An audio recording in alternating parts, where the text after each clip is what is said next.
بسم اللہ الرحمن الرحیم۔ جہالت سب سے بڑا سبب ہے دشمنی کا، جو ہمارے بارے میں کہتے ہیں، جو یہ کہہ رہے ہیں توہین کرتے ہیں، جو یہ کہہ رہے ہیں گستاخی کرتے ہیں۔ گستاخی میرے عزیزوں بہانہ ہے بس، گستاخی کا ڈھونگ ہے، بہانہ ہے۔ اگر گستاخی کے عنوان سے تم بات کرنا چاہتے ہو تو کوئی کتاب تمہاری بچے گی نہیں۔ صلوات پڑھیں محمد و آل محمد۔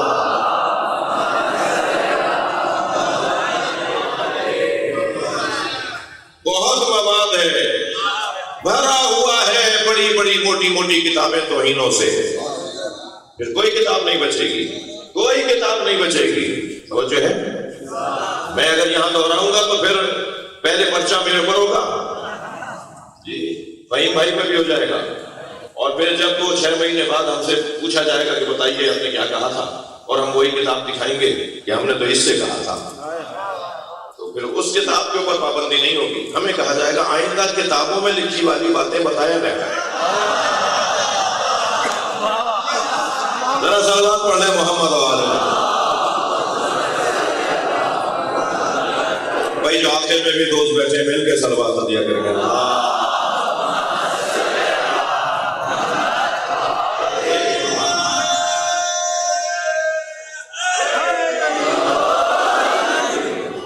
جہالت دور کریں میرے عزیزوں جی،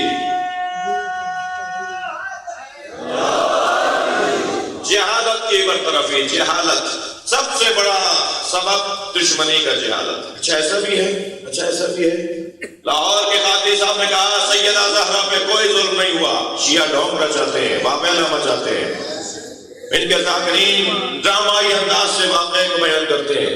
یہ کیسے ہو سکتا تھا کہ علی فاتح خیبر کے سامنے، علی شیر خدا کے سامنے ایسا ہو جائے؟ تو میں نے ایک جواب تو یہ دیا تھا کہ علی شیر خدا ہے، شیر نہیں ہے۔ شیر وہ ہے کہ جو پھاڑ دے چیر دے، شیر خدا وہ ہے کہ جو پھاڑے اور چیرے مگر اللہ کی مرضی کے مطابق۔ اللہ کی مرضی نہیں تھی، اللہ کی مرضی نہیں تھی کہ ایسا ہو، اللہ کی مرضی تھی کہ صبر کرو۔ اللہ یہ چاہتا ہے کہ صبر کریں گے، وقت کو گزاریں، آگے بڑھیں، کیونکہ اس کے بعد والا مرحلہ اور روشن ہے۔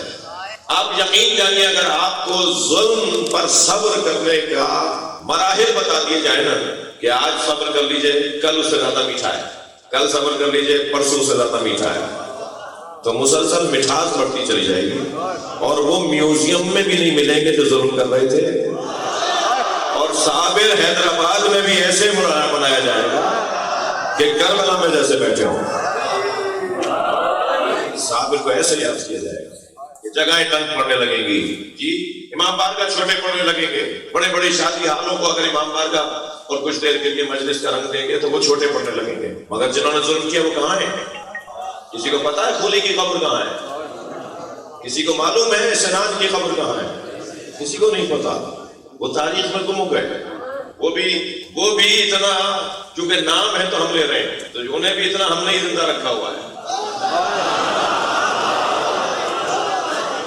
ورنہ تو جناب زینب نے ان کی نسلوں کو تباہ کر دیا،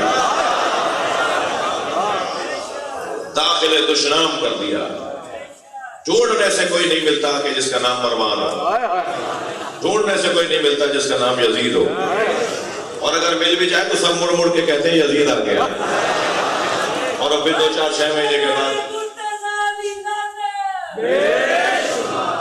جہالت۔ میرے ان بچوں سے گزارش ہے کہ جہالت کا خاتمہ، دیکھیے جاہل سے نفرت نہیں کی جاتی، جہالت سے نفرت کی جاتی۔ جہالت سے اگر ہم نفرت کریں گے تو جاہلوں سے پیار کریں گے، جاہلوں سے پیار کریں گے تبھی جہالت سے نفرت ثابت ہوگی۔ ہمیں ڈھونڈنا ہوگا ان لوگوں کو جن کے پاس معلومات کی کمی ہے، اور ہمارے پاس جن باتوں کی کمی ہے، معلومات کی کمی ہے، وہ ہمیں اگر کوئی دے رہا ہو تو اس کا شکریہ ادا کرنا ہوگا۔ اور میرے اور آپ کی عزت اسی میں ہے، اور ہماری اور آپ کی عزت کی افزونی یہ ہے کہ ہم اس دروازے کے مرید ہیں جن کا کام ہی یہ تھا کہ وہ جہالت کو دور کرتے ہیں۔ علم عام کرنے والے لوگ، معلومات فراہم کرنے والے لوگ جی۔ پہلا سبب وقت تنگ ہے، میں بہت دیر رک سکتا ہوں، بڑا لطیف مرحلہ ہے یہ منزل بڑی لطیف منزل ہے کہ کیسی کیسی مثالیں ہیں ہمارے پاس کہ جہالت کی بنیاد پر بہت کچھ کہا گیا۔ اور جیسے ہی معلومات فراہم کی تو ایک مرتبہ رائے بدل گئی. خود جناب جنید جمشید صاحب اللہ ان کی مغفرت فرمائے تیار حادثے میں رحمت فرما گئے. بہت پیار تھا, بڑی محبت تھی, ہماری ملاقاتیں ہوتی. میں ان کے ساتھ ٹی وی چینل پر ٹی وی پروگرام میں تھا تو ابھی آن ایئر نہیں ہوا, ابھی ہم بیٹھے تھے, مائک وائکس لگائے جا رہے تھے کہ تیاری ہو رہی. اس سے کہنے لگے کہ ایک گھبراتے ہوئے ایک سوال کر لوں, ناراض تو نہیں ہوں گے؟ میں نے کہا نہیں آپ فرمائیں. کہا میرے دوست کہہ رہے تھے کہ شیعوں میں حافظ قرآن نہیں ہوگا, تو میں کچھ سمجھ نہیں پا رہا کہ یہ صحیح کہہ رہے ہیں ہمارے دوست یا غلط کہہ رہے ہیں. میں نے کہا جی آپ نے صحیح آدمی سے پوچھ لیا, میری تو اپنی بیٹی حافظ قرآن ہے. تو فرمائے کہ کب آپ سے اس کو ملاقات کرواؤں کب میں آپ اس سے پوچھ لیجیے قرآن کی آیات. میری اپنی اہلیہ حافظ قرآن. 10 دفعہ ایسا ہوتا ہے مجھے نشان یاد نہیں آ رہا ہوتا کہ کون سے سورے کی کون سی آیت ہے, وہ مجھے مدد کر رہی ہوتی ہے. کوئی مرد کامیاب نہیں ہو سکتا جب تک کہ اس کے پیچھے کوئی عورت نہ ہو. اگرچہ میں کامیاب نہیں ہوں. صلوات پڑھے ذرا محمد والا.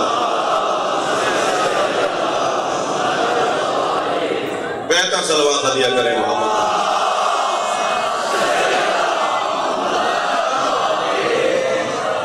توجہ کر رہے ہیں آپ ذرا. اللہ میری مرحومہ اہلیہ کی مغفرت فرمائے, اور آپ سب کے مرحومین کی مغفرت فرمائے. تو کون صاحب کی مغفرت کے لیے صلوات ہدیہ کرتے ہیں.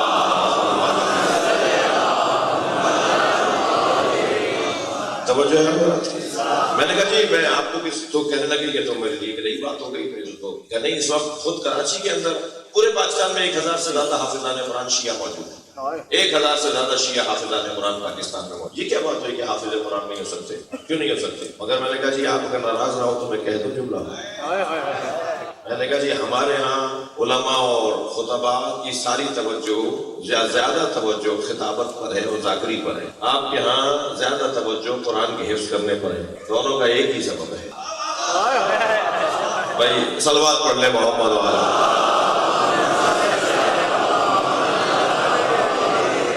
مجھے بے ادبی اور توہین کا خوف ہے. اشارتاً کہہ دیتا ہوں دونوں جگہ پیسے کا مسئلہ ہے. وہ تراویح پڑھائیں گے اس لیے حافظ قرآن ہو رہے ہیں, انہیں مجلس پڑھنی ہے اس لیے ذاکر ہو رہے ہیں. وہ عالم کامیابی شمار نہیں ہو رہا, وہ عالم کامیابی شمار نہیں ہو رہا جو خطیب نہ ہو, اور وہاں وہ ملا کامیاب شمار نہیں ہو رہا جو حافظ قرآن نہ ہو. اس لیے کہ اسے تراویح پڑھانی ہے اور تراویح کے پیسے مل رہے ہیں. میں نے کہا اصلی مسئلہ پیٹ کا ہے. یہ وہاں بات ہی نہیں ہے کہ ہمارے یہاں ہوتے ہیں تمہارے یہاں نہیں ہوتے. توجہ. سب سے پہلا سبب جہالت. تھک تو نہیں رہے میری بات کو. سب سے اہم سبب, پہلا سبب جہالت ہے جو دشمن.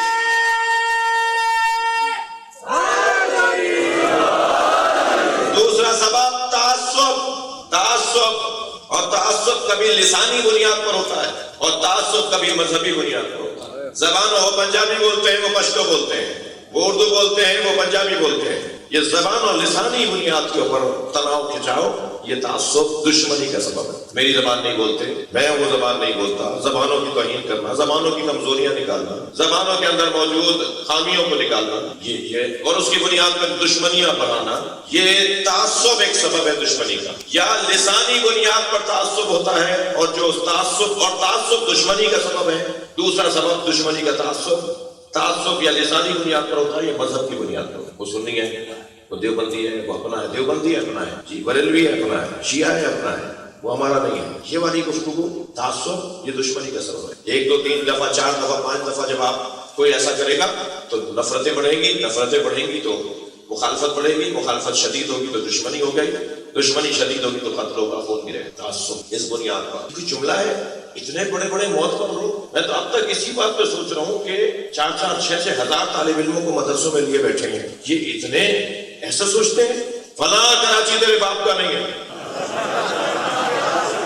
یہ کیوں بول رہے ہو؟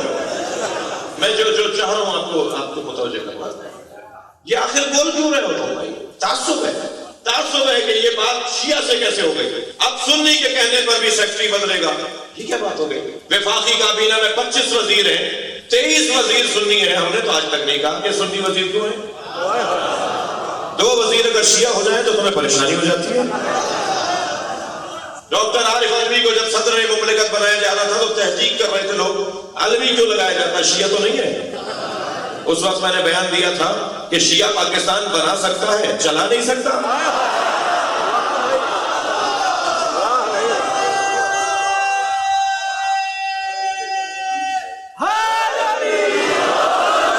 یہ کیا لوگوں نے شاید یہ سوچا ہوا ہے کہ داڑھیوں والے لوگ ہی مائنڈ سیٹ، ایک مخصوص مائنڈ سیٹ کا شکار ہے جی، اونچے پجامے والے اور اونچی شلواروں والے ہی اس انداز سے سوچتے ہیں۔ میں نے اس ملک کے اندر ٹائیوں والے ملا بھی دیکھے ہیں، میں نے اس ملک میں بغیر داڑھیوں والے ملا بھی دیکھے۔ ملا اسے نہیں کہتے جس کی داڑھی لمبی ہو، ملا اسے نہیں کہتے جس کا پائچہ اونچا ہو، ملا اسے کہتے ہیں جو متعصب ہو۔ متعصب یعنی مائنڈ سیٹ۔ پہلے تو تم نے سوچ لیا ہے کہ یہ بات غلط ہے، تم سننا نہیں چاہتے ہو بات کو۔ یہ جو مائنڈ سیٹ نے فساد پھیلایا نا، ایک ذہنیت پہلے سے بنائی ہوئی ہے، فلاں غلط ہے فلاں صحیح ہے، تم نے فیصلہ کیا ہوا ہے، یہ ہے دشمنی کا سبب۔ تھک تو نہیں رہا میری باتوں سے؟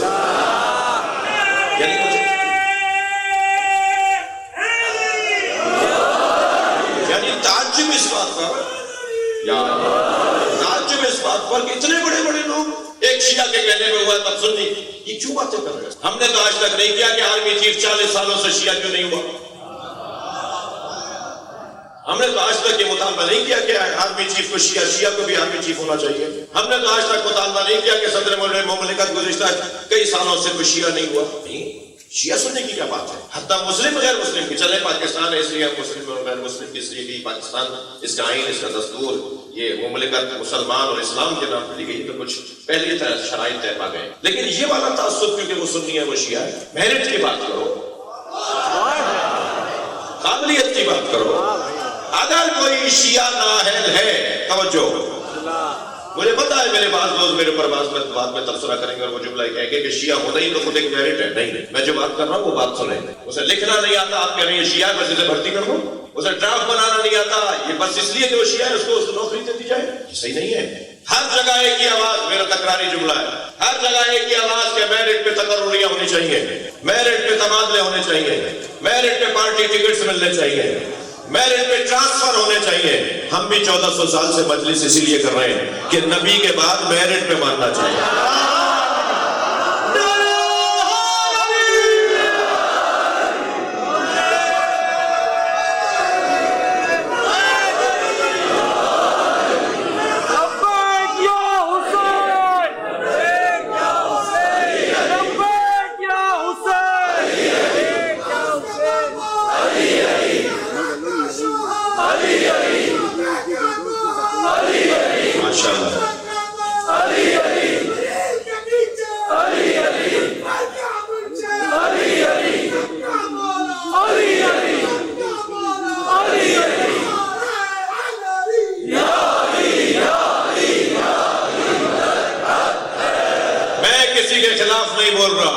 وقت ہی نہیں علی کے علاوہ کہیں سوچنے کا۔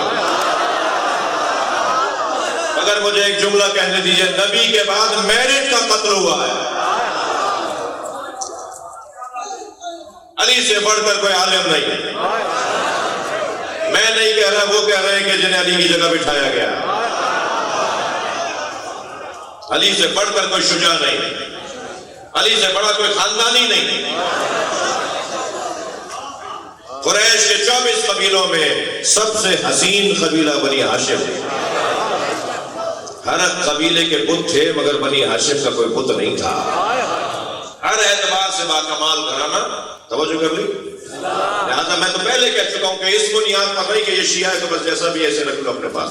قابلیت، بچوں سے جوانوں سے کہوں گا اپنی قابلیت میں اضافہ کرو۔ علی کا چاہنے والا جوان ہو اور وہ پڑھ نہ رہا، تعلیم اعلیٰ حاصل نہ کر رہا ہو۔ میں حیدرآباد کے عزادار گھرانوں سے کہوں گا کہ اگر کوئی آپ چاہتے ہیں کہ اپنی قبر کو ٹھیک کریں، اپنے برزخ کو بہتر کریں، تو ایک بچہ کم سے کم زیادہ سے زیادہ حسب توفیق ڈھونڈیے کہ جو جینیس ہے، ذہین ہے، پڑھ سکتا ہے، مگر اس کے ماں باپ اسے ڈاکٹر نہیں بنا سکتے، اس کے ماں باپ اسے انجینئر نہیں بنا سکتے، اس کے ماں باپ فلاں مہنگا کورس اور فلاں مہنگی تعلیم اسے نہیں دلوا سکتے۔ وہ ایک بچہ حیدرآباد میں ڈھونڈ لیجئے اپنے قریب ترین اور کہیں کہ اس کی پوری تعلیم میری ہے۔ آج سے شروع کریں گے، 20 سال کے بعد رنگی کچھ اور ہوگا، اور اس سے بہتر صدقہ جاریہ کوئی اور نہیں ہے۔ پوری نسل ٹھیک ہو جائے گی، خاندان کا خاندان بہتر ہو جائے گا۔ اور ڈھونڈیے زیادہ تر ان لوگوں کو جن کا باپ ٹھیلا لگاتا ہے، جو کیبن لے کے بیٹھا ہے، جو ٹھیا لے کے بیٹھا ہے، وہ نہیں پڑھا سکتا۔ بچہ ڈاکٹر بننا چاہتا ہے مگر اس لیے نہیں بننا کہ باپ کے پاس پیسہ نہیں، توجہ ہے۔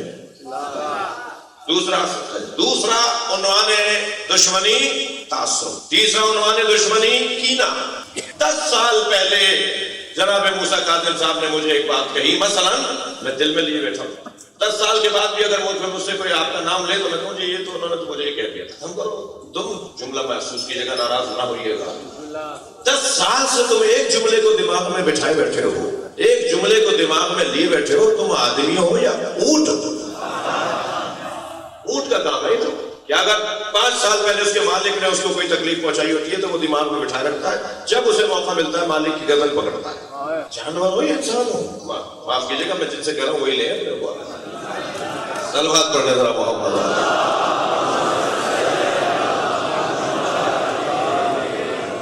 کینہ دل میں برائی کو بٹھانا، ایک لفظ اور کہہ لیں بغض، کینہ بغض، دل میں ایک بات بٹھا لی، ایک برائی بٹھا لی، نہیں دل سے نکالو۔ زمانہ جاہلیت کتنا تم 40 سال سے دشمنی لے کے چل رہے ہو، اس بات پر کہ اس کی بکری نے ہمارے بکری کا چارہ کھا لیا تھا، اس بات پہ لڑائیاں ہو رہی ہیں، اس بات پہ نفرتیں، آنا جانا مرنا جینا ختم، کینہ دشمنی کا سبب۔ توجہ توجہ، کیا کہا تھا یزید نے؟ لیت اشیافی ببدر، میرے بدر کے بڑے ہوتے تو وہ دیکھتے کہ میں نے ان کا بدلہ آج نبی کے گھرانے سے لے لیا۔ مولا علی نے اس کے دادا کو مارا تھا، پردادا کو، مولا علی نے اس کے ابا کے چاچا کو مارا تھا، اس کے ابا کے ماموں کو مارا تھا، مولا علی نے اس کے گھر کے 3 بڑوں کو مارا تھا، حضرت حمزہ نے اور مولا علی نے۔ حضرت حمزہ بھی بنی ہاشم، مولا علی بھی بنی ہاشم، تو کہہ رہا ہے میں نے بنی ہاشم سے بدلہ لے لیا۔ کینہ، یہ دشمنی، اور دشمنی بھی ایسی کہ کربلا بس جائے، کینہ پروری۔ اور چوتھا سبب، تھکے تو نہیں آپ، جس کے لیے میں نے آیت تلاوت کی، اب آیت کا ترجمہ سنیے۔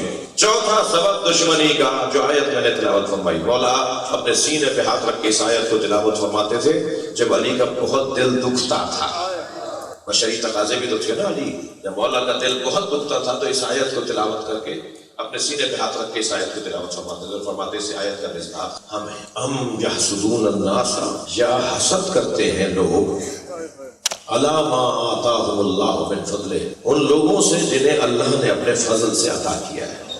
فقد آتینا علی ابراہیم الکتاب والحکمہ، اور ہم نے لہجہ بدلا، پہلے کہا اللہ نے جنہیں اپنے فضل سے عطا کیا ہے ان سے کچھ لوگ حسد کرتے ہیں، پھر لہجہ بدلا آیت کے اندر، اور ہم نے آل ابراہیم کو کتاب عطا کی ہے، ہم نے آل ابراہیم کو قرآن دیا ہے، ہم نے آل ابراہیم پر قرآن اتارا ہے، والحکمہ، اور نبوت عطا کی ہے، وآتیناہم، اب ذرا تیسری دفعہ آتینا اللہ نے دیا، آتینا پھر تیسرا آتینا، یعنی تیسری مرتبہ تاکید کے ساتھ علیحدہ سے ذکر کر رہا ہے اللہ، وآتیناہم ملکا عظیما، اور ہم نے آل ابراہیم کو امامت عطا کی ہے، سجا کر کہا ہے اللہ نے، سجا کر کہا ہے ہم نے آل ابراہیم کو امامت عطا کی ہے۔ مولا فرماتے ہیں نحنو محسودون الذین فی الآیات، اس آیت میں جن محسودوں کا ذکر ہے نا، حسد جسے کیا جائے وہ محسود، حاسد حسد کرنے والا، جس سے حسد کیا جا رہا ہے وہ محسود، مولا فرماتے ہیں ہم ہی وہ محسود ہیں جن کا ذکر قرآن میں آیا ہے۔ ہمارے ساتھ جو کچھ ہو رہا ہے وہ حسد کی وجہ، اللہ نے کتاب ہمیں دے دی، اللہ نے نبوت ہمارے گھر میں رکھ دی، اللہ نے امامت ہمارے گھر میں رکھ دی، اور امامت بھی ایسی نہیں کہ جو کسی کے چھیننے سے چھن جائے، امامت ہے یہ خلافت نہیں ہے۔ یہ اگر پھٹے بوریے پر بھی بیٹھا ہوگا، ٹوٹی چارپائی پہ بھی بیٹھا ہوگا، اس کی ہوا میں پیوند بھی لگا ہوگا، تب بھی یہ آسمانوں پر امامت کرتا ہے، یہ جانوروں پر اختیار رکھتا ہے، یہ انسانوں کو چاہے تو بیماروں کو شفا دے دے اور مردوں کو زندہ کر دے۔ عزیزان گرامی، میں یہ حیدرآباد کے اطراف میں بیان کر چکا ہوں، عجیب لگتا ہے، امام فرماتے ہیں لو شئت جعلت عراق شاما، اگر میں چاہوں تو عراق کو شام بنا دوں، و شام عراق، اور شام کو عراق بنا دو، وجعلت امرأة رجلا ورجلا امرأة، میں مرد کو عورت بنا دوں اور عورت کو مرد بنا دوں۔ یہ امامت کا یہ رنگ، کائنات میں تصرف کرنے والے لوگ، آسمانوں پر حکومت کرنے والے لوگ۔ جی ایک شخص کھڑا ہو گیا کہنے لگا فمو کا صغیر و کلامو کا کبیر، آپ کا دہن چھوٹا ہے اور باتیں بڑی کر رہے ہیں آپ۔ امام حسن کا بات کی واقعہ ہے، کہنے لگا آپ کا دہن کم ہے، چھوٹا ہے، باتیں آپ کون کر سکتا ہے رات کو شام کا جغرافیہ کون بدلے گا؟ امام کہہ رہے ہیں میں جغرافیہ بدل دوں گا، میں دنیا کے نقشے بدل دوں گا، میں مرد کو عورت بنا دوں گا، عورت کو مرد بنا سکتا ہوں۔ ملک عظیم کا مطلب سنیں گے میرے بچے، کہنے لگا تو آپ کا منہ چھوٹا ہے، فموں کا کبیر صغیر وہ کلام اور بات آپ بہت بڑی کریں، کون کر سکتا ہے ایسا؟ فنظر الیہ، امام نے نگاہ بھر کے اسے دیکھا اور فرمایا اما تستحین تجلسین فی الرجال، تجھے شرم نہیں آ رہی مردوں میں بیٹھی ہے؟ صلوات پڑھے محمد و آلہ بلند صلوات محمد و آلہ۔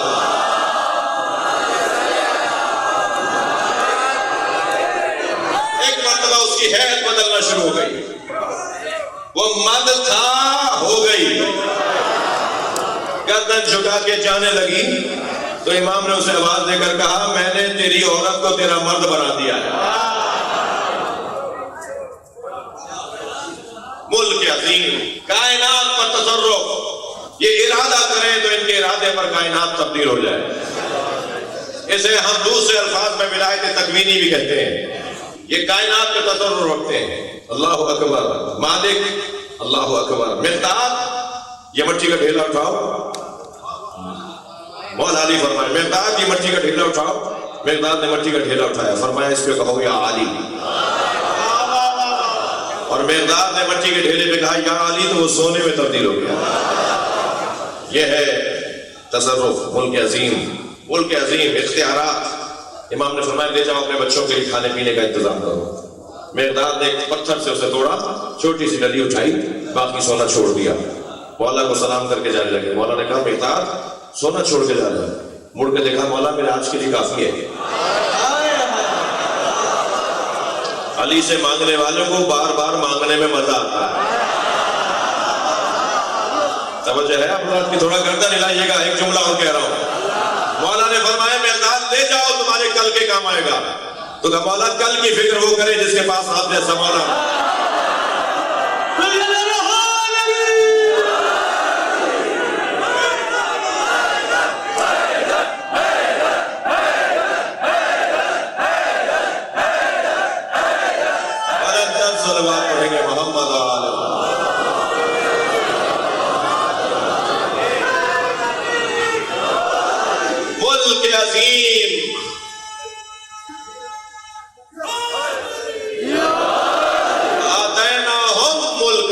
اور ہم نے انہیں ملک عظیم عطا کیا ہے۔ یہ ملک وہ نہیں ہے کہ جس کی جغرافیائیں ہوں، جس کے بارڈر ہوں، جہاں ویزے کی ضرورت ہو، جہاں پاسپورٹ کی ضرورت ہو۔ دنیا کے اس کونے میں رہنے والا بھی علی کی مملکت میں رہتا ہے، اور دنیا کے اس کونے میں رہنے والا بھی اہل بیت کی مملکت میں رہتا ہے۔ ان کی مملکت بارڈروں میں محدود نہیں ہے۔ آپ نے بہت دیکھا ہوگا کہ کوئی آپ کو دبئی ایئرپورٹ پر اور کوئی مثال کے طور پر کسی انٹرنیشنل ایئرپورٹ کے اوپر آپ کو کوئی نظر آئے تو آپ کو لگتا ہے اسے کہیں دیکھا ہے، دل کرتا ہے اس سے بات کریں، اور اگر اتفاق ہو جائے بات کرنے کا اور وہ قریب آ جائے اور آپ قریب چلے جائیں اور اسے پوچھیں کون ہے تو وہ اپنا نکلتا ہے۔ یہ در حقیقت من سے بات کر رہا ہوں، خون سے بات کر رہا ہوں۔ وہ جو طہارت قلبی ہے نا، وہ جو ولایت علی کا ایک کیفیت اور نور ہے، وہ نور سے بات کر رہی ہے۔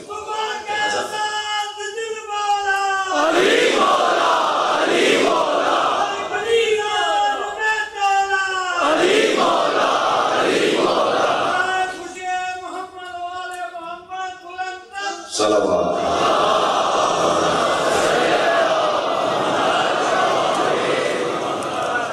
آپ کوئی پریشانی تو نہیں؟ کیوں شیعہ ہو رہے بتا دیجیے۔ ہم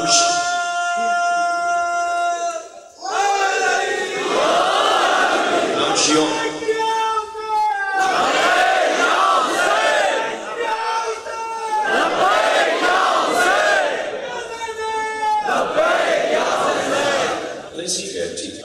عجیب داستان ہے۔ یہ کہہ رہے ہیں اذانوں سے علی اور ولی اللہ بند کروائیں گے،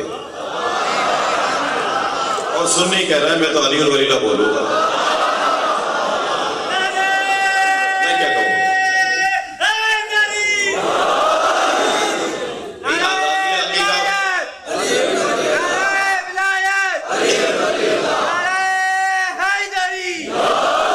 آزادی بیان ہے، آزادی عقیدہ ہے۔ علی کے پاک پہ تو شیر تھے، پردہ ہٹایا تو حسن حسین تھے۔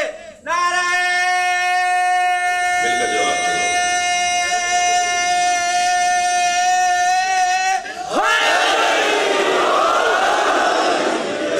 آزادی بیان ہے، آزادی عقیدہ ہے.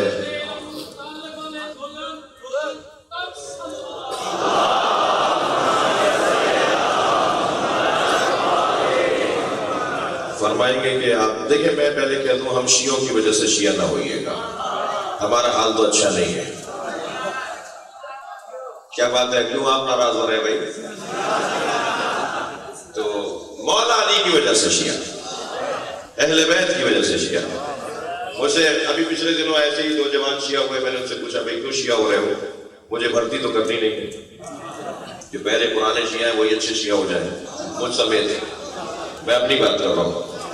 تو کہنے لگا جی 2 باتوں کی وجہ سے میں شیعہ ہوا ہوں، ایک مودت اہل بیت اور ایک صبر اہل بیت. یہ مجھے کہہ رہے ہیں کہ اہل بیت، یہ 2 باتیں مجھے کہہ رہی ہیں. وہ کہنے لگا یہ 2 باتیں مجھے کہہ رہی ہیں کہ میں نماز ان کی مطابق پڑھوں، میں روزہ 8 منٹ بعد ان کے مطابق کھولوں. کیا فرق ہے شیعہ اور سنی میں؟ صرف کلمہ پڑھ لینا تو نہیں ہے نا. یہ کلمہ نہیں ہے، حلف نامہ ہے. حلف نامہ ہے. جب میں لا الہ الا اللہ کہتا ہوں تو وہ جو ہے تو میں حلف اٹھا رہا ہوں. محمد رسول اللہ کہہ رہا ہوں تو حلف اٹھا رہا ہوں. لا الہ الا اللہ کی پریشانیاں کم تھیں جو محمد رسول اللہ بھی بول دیا، اور محمد رسول اللہ کی پریشانیاں کیا کم تھیں جو علی ولی اللہ بھی بول رہا ہے. یہ تو بڑا مرد ہے بھائی، پریشانیاں بول لے رہا ہے یہ. اور پھر نہ صرف علی ولی اللہ، وصی رسول اللہ. میری تو گزارش ہے کہ مولا کے القاب جتنے بیان کر سکتے ہو دانوں میں کرو. یہ طریقہ یہی ہے. اور پھر ہم کہتے ہیں خلیفۃ بلا فصل، ایسا ہی ہے. پوچھ سکتا ہوں کیوں شیعہ ہو رہے ہیں اور پہلے سے سمجھ چکے ہیں. تو 3 سال سے محنت کر رہا ہے. پہلی بار مجھے کلندر سائن لے کر کیا ہو رہا تھا، میرا ریکارڈ میں میرے حمزہ کو میں ریکارڈ خاندان کا رکھا ہوں جہاں علم گزر سے کہا. تو میں نے کہا وہ ریکارڈ پھر آہستہ آہستہ مختلف بن کر گیا، لے کر گیا، آہستہ آہستہ کافی کتابات پڑھی. یہ بس آخر میں اندازہ ہوا در سے ایسا لگ رہا ہے مناسب کیا. اس پہ ڈاڑ لگا پڑھیے لا الہ الا اللہ. سارا مجمع پڑھے گا، میں بھی تو پڑھ رہا ہوں. لا الہ الا اللہ محمد رسول اللہ علی ولی اللہ وصی رسول اللہ وخلیفتہ بلا فاصل بلا فاصل بلا فاصل بلا فاصل.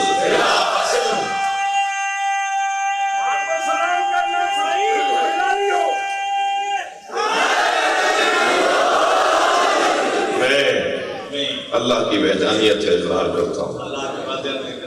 نبی مکرم حضرت محمد مصطفیٰ صلی اللہ علیہ وآلہ وسلم کی نبوت آخر پر ایمان رکھتا ہوں.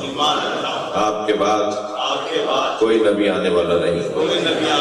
آپ خاتم الانبیاء ہیں، اور آپ کے بعد پہلے امام مولا علی علیہ السلام، دوسرے امام امام حسن علیہ السلام ہیں، تیسرے امام امام حسین علیہ السلام ہیں، چوتھے امام امام محمد باقر امام زین العابدین علیہ السلام ہے، پانچویں امام امام محمد باقر علیہ السلام ہے، چھٹے امام امام جعفر صادق علیہ السلام ہے، ساتویں امام امام موسیٰ کاظم علیہ السلام ہے، آٹھویں امام امام محمد تقی امام علی رضا علیہ السلام ہے، نویں امام امام محمد تقی علیہ السلام ہے، دسویں امام امام علی نقی علیہ السلام ہے، گیارہویں امام امام حسن عسکری علیہ السلام ہے، بارہویں امام امام مہدی عجل اللہ تعالی فرجہ الشریف ہیں. میں غیبت امام میں علماء حقہ مراجع تقلید